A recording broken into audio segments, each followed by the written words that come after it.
My passion throughout my life, no matter which career I've been embarked upon, has been one of curiosity. Always wanting to learn more things, discover new questions to learn about, and then conveying what I've learned to others. So curiosity and communication, those have been my passions. I discovered that quite early on I say even in high school, especially in college. Kind of always wanting to learn more about something new. So I've never really wanted to be a specialist. I've always wanted to learn new things in new areas. And then I also love teaching. And I like face-to-face teaching probably more than writing and publishing.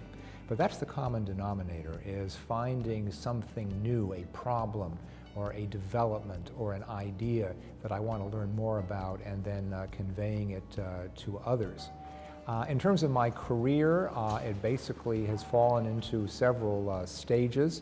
I began because I got a PhD, and that trains you to be a college professor, and I began that way. I taught at a number of places, but mainly at Stanford University for about 12 years. And the problem with that was, what made me dissatisfied and wanting a change was, I wanted to have more of a connection with the so-called real world, the world outside the university. And at that time, my passion was US-China relations and American policy towards China and Asia. And so I went to Washington and worked at a think tank called the Brookings Institution for another 12 years, and found that was very, very satisfying. But again, after a while, you begin to wonder if there's not something more. And I was given the opportunity to explore a university administrative position, Dean of a School of Public Policy, of International Affairs at that point. And I said, I'll give that a try. I liked that very much. So I decided I liked leading things and designing and building organizations.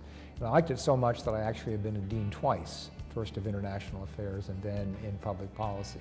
So from mainline academics to policy analysis to university leadership has been my career, but my passion within that has always been learning new things and trying to convey that understanding and excitement to others, whether they're students or public audiences.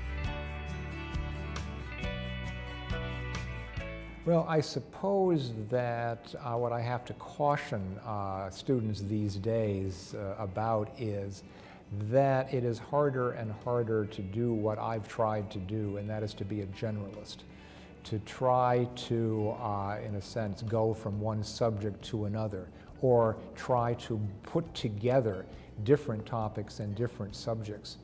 I think that this is becoming a world of specialization, because the problems, whether they're real-world problems or academic problems, intellectual problems, are so complicated that people, to get the in-depth understanding and knowledge, tend to specialize.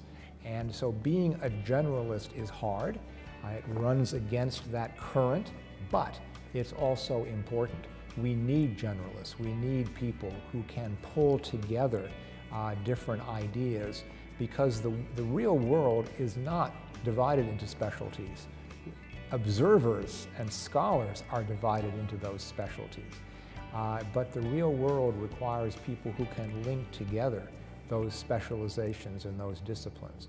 But understand, if that's your passion, as it has been for me, is it's going to be a struggle. You need to persevere, because there's going to be this countervailing pressure to focus, specialize, know one thing really well.